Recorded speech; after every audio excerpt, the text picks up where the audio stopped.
Welcome back to part two of our debate. We're talking about Ukraine, even as Independence Square is parts of it at least up in flames this evening as protesters seek to burn their barricades as they seek to protect everyone. They believe will be another assault by security forces this evening. It's the subject of tonight's debate. We're joined from Kiev by Volodymyr ISHCHENKO, from the Deputy Director at the Center for Society Research. Here in the studio, I'm joined by Anna GARMASH, who's a member of the Euro-Maidan collective, also by Anton, who's an Associate Professor at the American Graduate School of International Diplomacy.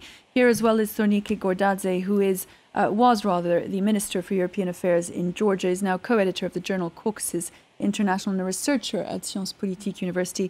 Joelle, MAYLAM, a French senator for the UMP party and who sits also on the Commission for Foreign Affairs and Defence, is also with us. Thank you. We were just hearing in the tweet we looked at just before the break, Joelle, MAYLAM, that we are, according to the viewer in any case, even as Viktor Yanukovych announces the replacement of the chief of the country's armed forces and the military announcing that it will take part in that national anti-terrorist operation, more than we ever have been, on the brink of a civil war that would spell huge trouble not only for Ukraine, but for the entire region. Yes, it's an extremely serious situation, but there are solutions. I think the solution at the moment is a diplomatic solution. We need to have our leaders, and I know Fabius is going tomorrow to Kiev. We have not only the sanctions to put forward, but we have to put forward the measures which were asked by the opposition. We have to go back to the constitution of 2004 in order not to have such a strong presidential regime, but a semi-parliamentarian one. We've got to have new elections in Ukraine. And if Yanukovych accepts to take a backward position and accepts to have this process and is going back to that constitution, then it would be a way forward. It doesn't seem to be so difficult. KOSLOV, the violence of the last, since Tuesday morning, of the last 48 hours, springs precisely from the frustration of the demonstrators at the inability of the opposition to get those constitutional changes discussed on the floor of Parliament. There is a political solution there. Listen, first of all, let's make it clear. We're not talking about adopting a new constitution. We're talking about amendments that were passed in 2004, and then, in fact, were cancelled by the Constitutional Court in 2010. Well, legally or illegally, it's another question. I mean, we're not talking, anything can be illegal, in France as well, so let's not get into that.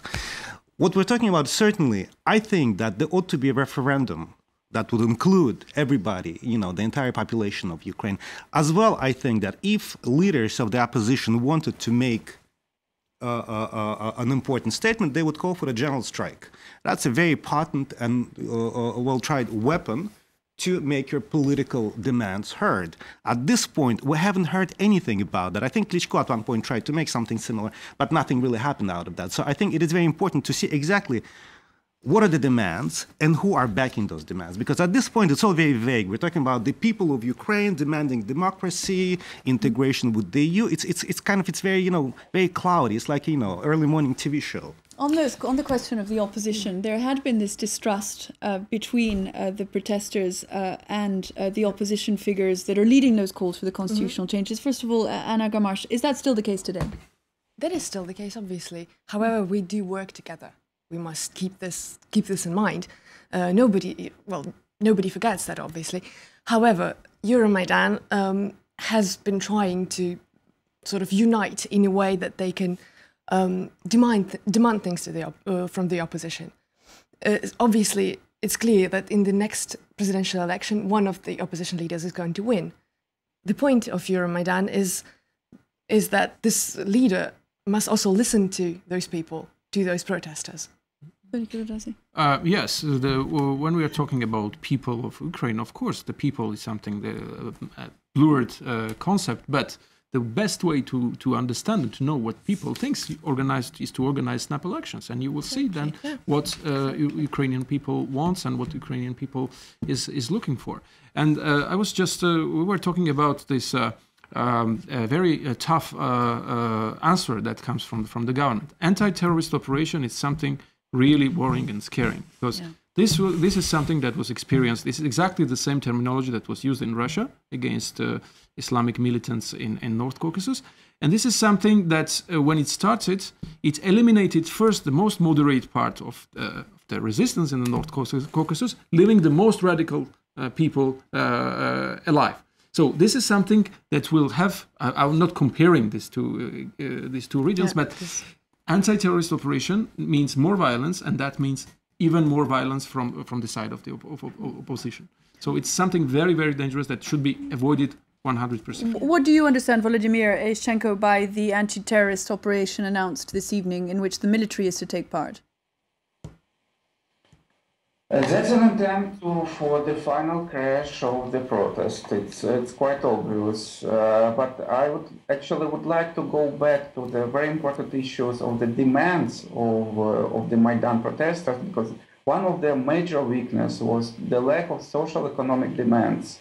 They were talking mostly about the early elections. Let's get rid of the Yanukovych. Let's change the constitution from like presidential parliamentary to parliamentary presidential, if it would change anything substantial in the social economic system in Ukraine. But they do not talk about the property relations. They do not talk about how to get rid of the oligarchs, who are the decision makers in the country, who are actually the people who are standing behind the Yanukovych. How to solve the unemployment issue, how to solve the poverty issue, how to make the Ukrainian economy to grow and to become a developed industrial economy. And they don't talk about this. And this is one of the major problems of the Maidan, because these are the issues who could raise up the eastern and southern regions in Ukraine, who are still backing Yanukovych and who still do not support the Maidan protesters. Despite all the violence and despite all the actions from the government, illegal actions, and quite obviously the anti-terrorist, this anti-terrorist thing that could actually touch not only the protesters, but also the ordinary people in the west and in the east and in the south of Ukraine. And every NGO activist could actually become the target of the state repressions. So that's this country divide, this regional divide, which was not actually solved by Maidan, and the lack of the real demands, the demands who could actually change Ukrainian society to the better on some really structural, systemic level. These are the major problems, and these problems are still have not been solved by the protesters and by the leaders from the parliamentary opposition as well. Thornike, GORDAZE, this is that issue of whether whether Kiev, whether the government should be looking towards the EU, should be looking towards Moscow, is the very issue that divided Georgia several years ago. And indeed, the Georgian parliament came to blows, I believe, in December over whether to back the Ukrainian protesters or not. Are these peripheral issues, as was suggested there, and we should be concentrating much more, the Euro-Maidan should be concentrating, if it isn't, on the fundamental economic grievances of the Ukrainian people, and this battle between East and West has been almost overplayed? First, the situation in Georgia is a bit different, because the choice for European Union and even for NATO is quite it's a choice of the majority of Georgian population. Even the current government that is much less let's say, opposed to Russia and tries to be very, even sometimes they are criticized to be too much pro-Russian, but they keep the pro-European stance, and they say that Georgia wants to sign an association agreement with the European Union, and Georgia wants to become a NATO member. There is a consensus on that, besides some very marginal political forces that are in clear minority. Then, of course, the choice for Europe doesn't mean that all problems will be solved easily. These are very serious problems, big problems, and these problems are provoked by the current situation in the economy, in the political system of these post-Soviet countries. Because there is no development, there cannot be development in countries where you have such a level of corruption, such a level of embezzlement of public funds, etc., etc. And you cannot say that everybody is corrupt and everything is equal and this is illegal, illegal is the same. It's exactly against what the people are fed up and are protesting in Ukraine. I'm sorry. Anton, KOSLOV, what is your view? Well, I'm not at all saying that legal and illegal, it's the same. And I'm not saying that everybody is corrupt and corruption is everywhere. But the point is, who is judging? No, who is judging exactly? By what standards exactly? And we know that, of course, Ukraine is extremely corrupt. But look, I mean, it didn't start yesterday under Yanukovych. It certainly goes well back to, let's say, the Soviet days. Sure. And Yushchenko and Tymoshenko did not change that, even though they had their share of time to basically try to introduce something. That's why people sanctioned them and they didn't vote for them in 2010. Of course, but I mean, let's. I mean, I think it's very naive to think that Klitschko or anybody else will change that. The important changes don't happen overnight, and everybody realizes that. Yeah, but I mean, if you have cycles of elections, I mean, it's clear that you're going to have. I mean, the point is very simple. It's a question of institution building there. It is a question of creating the separation of powers and so on and so forth. But it is very much a Ukrainian domestic affair, and given the situation, I think it is very difficult, and it cannot be resolved overnight through attacking government buildings and demanding the integration with the EU. So, and indeed, on that point, Joelle, GARRIAUD, MAYLAM, who are the Europeans, in a sense, to get involved in a country where elections are due to be held next year? And the institution building could carry on. You know, it has been the problem. I mean, Europe, as I started by saying that, we haven't been strong enough. And I think Ukraine is part of Europe, not part of the European Union, but we've got responsibility to these people, to this country. Of course, we don't want to infringe on sovereignty of the Ukrainian people, but there is a definite call for help. And I agree that it's not so much a demand for Europe, although Europe acts as a magnet, obviously, for all the Eastern countries, and we have succeeded the enlargement and bringing more democracy to a lot of these countries. But it's a demand for some values, which are European values, and we need to help these countries. And I do think we need leadership in Europe. If we look at Georgia, what happened, I must say, I'm sorry, I'm UNP, but if Sarkozy hadn't been there, maybe we would have had a much bigger crisis in Georgia. We need to find a solution. It's not a case of fighting against the Russians, not at all. We need to work together. We need to find peaceful solutions through a democratic way, and Europe will be listened to, I feel, because it is extremely important. And yet, Europe intervenes, or might intervene, if sanctions are indeed agreed tomorrow, Thornike, GORDAZE, I'd like your opinion, when, in fact, at the heart of this, and Viktor Yanukovych perhaps didn't have much choice than to take the money that was being offered by Moscow and not being offered by the EU. No, there was money that was offered by IMF, with the European support, but this money comes with conditionality. And there was not enough of it. Sorry? There was not enough of it. No. At the beginning, so what Russia is offering is not tens of billions. It's 15 billions, and Russia has, for the time being, paid 3 billions, which is not much more than what IMF was offering. But it was the question of conditionality. IMF was offering money accompanied with conditionality, which is not the case. The Russian side is offering money, and there is only one conditionality: is political loyalty. Let's be honest. And one doesn't.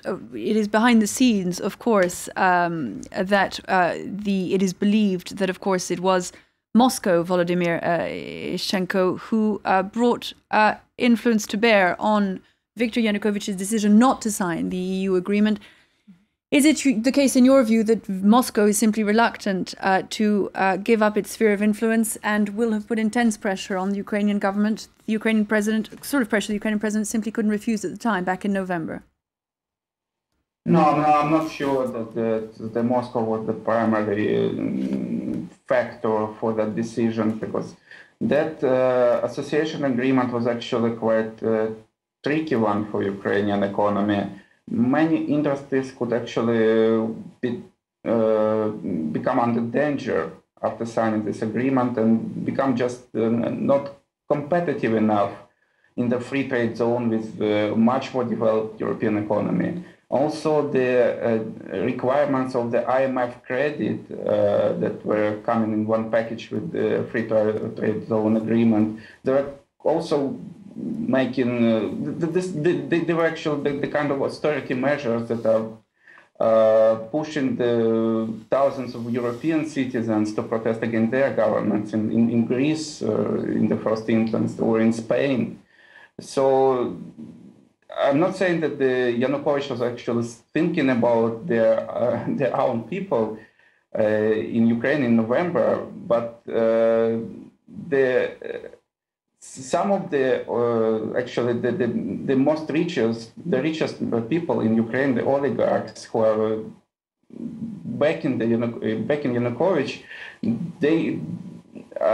I'm not sure they would win from that agreement, and he was acting from as a defender of the class interest, of the interest of the richest people in Ukraine, the oligarchs. Looking ahead now, as we look at those pictures of the Maidan this evening, with those barricades burning tonight as the protesters there fear another assault by the police, and we hear of the military taking part in the anti-terrorist operation that was announced today, an anti-terrorist operation that seeks to restore order. One can only fear the worst. Joelle, GARRIAUD, MAYLAM, what difference, given how far the situation has gone, will sanctions make? How long is a piece of rope? You know, you can't know exactly what's going to happen, but all I'm saying is that we've got to do the maximum to find a solution. And I really do feel that these sanctions will hurt the people who need to be afraid of what's happening. In the parliament, I know that there are members, MPs of the party of Creedon who would like not to back Yanukovych, but they are afraid.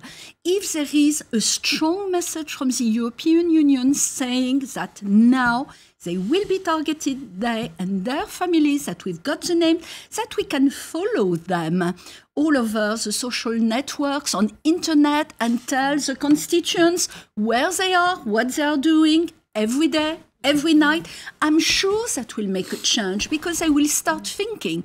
At the moment, they are having the pressure of Yanukovych. They are afraid. There's pressure on them. There's pressure on their families.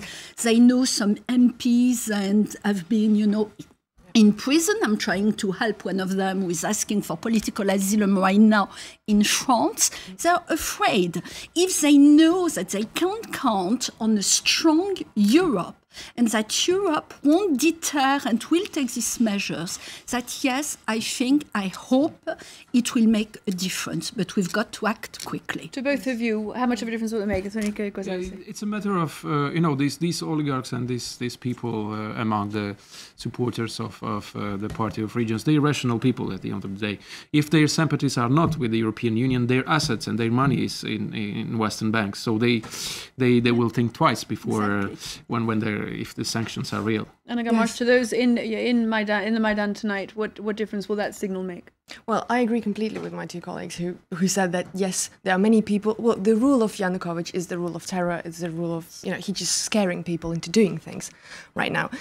And obviously those sanctions would give some sort of guarantees to those people. They would just stop being afraid as much. And one should know that Yanukovych is not as strong right now as he seems. I have had news today from Ukrainian regions where basically even, say, mayors of small or larger towns who were before supporting and backing Yanukovych, today they're actually organizing, help for the Maidan in Kiev, because they're realizing that they cannot keep on going like that anymore. That is for the role of the EU. The other big question in all this, Anton KOSLOV, the role of Russia and what it intends to do. Vladimir Putin had announced in Brussels a few weeks ago that the money Moscow had promised to Ukraine would be delivered whoever was in charge. Was this to be taken as a signal, and we're hearing from this conversation that Angela Merkel and Vladimir Putin had this evening, that they agree that they will both do everything necessary to keep violence in Ukraine from getting worse, that Moscow would let go of its ally, Viktor Yanukovych, should events in Ukraine turn against him? in your view? Well, I think certainly Moscow is got to be very pragmatic. And first of all, I don't think Yanukovych is a 100% ally of Putin to begin with. Second of all, I would like to make just one small remark in the parenthesis.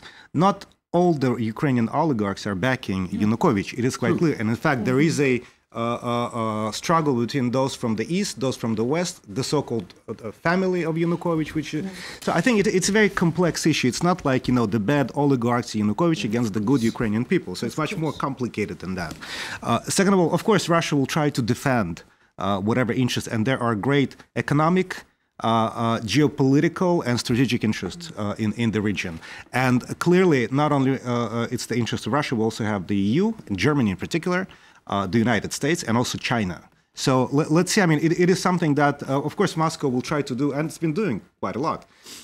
But I do not think that Moscow will defend Yanukovych as if it was like, Putin's brother or something. We're going to have a quick look now at what people are saying on social media about events tonight in Ukraine. James Creedon is with us. Hello, James. Give us an idea as we look at those pictures from the Ukrainian capital of what's being said. Well, across social media, Melissa, and indeed across news websites, we're seeing some extremely striking images emerging from Kiev. The first one that we have here from Le Monde's website shows cobblestones being thrown at the Ukrainian Parliament building, somewhat reminiscent, one would say, of 1968, May 1968 in the Latin Quarter in Paris. Another image here shows the two sides lining up, one against the other, the demonstrators against riot police. That's an image by Reuters' Maxim Lyukov. Another image, this is at Le Monde has gathered together 19 really striking photos. They're extraordinary. This one is, it's in the centre of Maidan, a statue in honour of the founders of Kiev, and police were advancing around that monument around 4 a.m. this morning amid huge amounts of tear gas. And this extraordinary photo shows a demonstrator taking cover with a sort of a rainbow coming through. So it's all very photographic and photogenic, except of course it is also quite a dangerous scene, as this photograph points out, for a lot of people present in Maidan at the moment. Now, on social media, on Facebook, for example, those present in Maidan communicating via Twitter and via Facebook pages such as this in English, trying to get that message out there, something that we've seen in many protests in the last number of years, the use of the English language as a means of spreading that message that these people gathering are looking for, I suppose, freedom. And we'll take a listen to a clip from this YouTube video, which was uploaded on the 10th of February. It's had over 1.3 million views so far. It's a 2-minute appeal for the world to share the message of those gathering in Maidan. We'll take a listen to a little extract. I'm on Maidan, on the central part of my city. I want you to know why thousands of people all over my country are on the streets. There is only one reason. We want to be free from a dictatorship. That's why I ask you now to help us. We have this freedom inside our hearts. We have this freedom in our minds. And now I ask you to build this freedom in our country. You can help us only by telling this story to your friends, only by sharing this video. Show that you support us. You can see they're really trying to use social media as a vector to get that message out there. What about the reaction from Twitter users elsewhere towards what's going on in Ukraine? Well, it is interesting to see that, again, in English, you're having messages of support. For example, this one by Mohammed Al-Bardan, writing from Syria to Ukraine protests. Good luck with your struggle and hope you all the best, or wish you all the best. A second message, he's giving advice: organise yourself, spread your demands with love, smiles and roses, stay peaceful, stay peaceful. So it's interesting to see that there's almost this desire to share the solidarity of peaceful protest in a country which of course has seen huge amounts of violence in the last number of years. But it's not that simple. You're seeing politicians also, I suppose, quite eager to sway these protests in whatever direction suits them. Indeed, you have this article in the Kiev Post pointing to the fact that Euro-Maidan, that is an anti-government movement in Ukraine, have asked for Maidan to be made a trademark. So whether they're trying to make money out of that or trying to associate their movement with Maidan, the name or the trademark Maidan, it's unclear. But certainly there's a desire to one, perhaps even manipulate the very authentic desires of the people out there. Also, foreign ministries tweeting. This is the Russian Foreign Ministry, Lavrov, blaming Western countries for interfering in events. You're seeing the French Foreign Ministry also tweeting. This is Laurent Fabius saying that he will be going to Kiev tomorrow along with his German and Polish counterparts. You have the German Foreign Ministry saying the same. And it's interesting to see French philosophers such as Bernard-Henri Lévy. Frequently he blends philosophy and interventionist political activism, and here he's doing the same again. He's saying, look, Kiev is the capital of Europe, and indeed he's calling on European countries to boycott Sochi. Well, James Creedon, thank you very much indeed. With Thanks, a look Melissa. there at what's being said on social media, both from within Ukraine and abroad. We're going to take you back to those live pictures coming to us from Kiev tonight and leave you with them. Thank you to all my guests for having been with us on the debate this evening. And we will leave you with that protest, those images of Independence Square, where it is feared by protesters tonight there could be another assault by security forces. The EU is to consider sanctions on Ukraine tomorrow. This after the foreign ministers of Germany, France and Poland go to Kiev to meet with both the Ukrainian opposition and the Ukrainian government. We will, of course, continue to follow events from Kiev for you here on France 24 in just a couple of minutes. The news.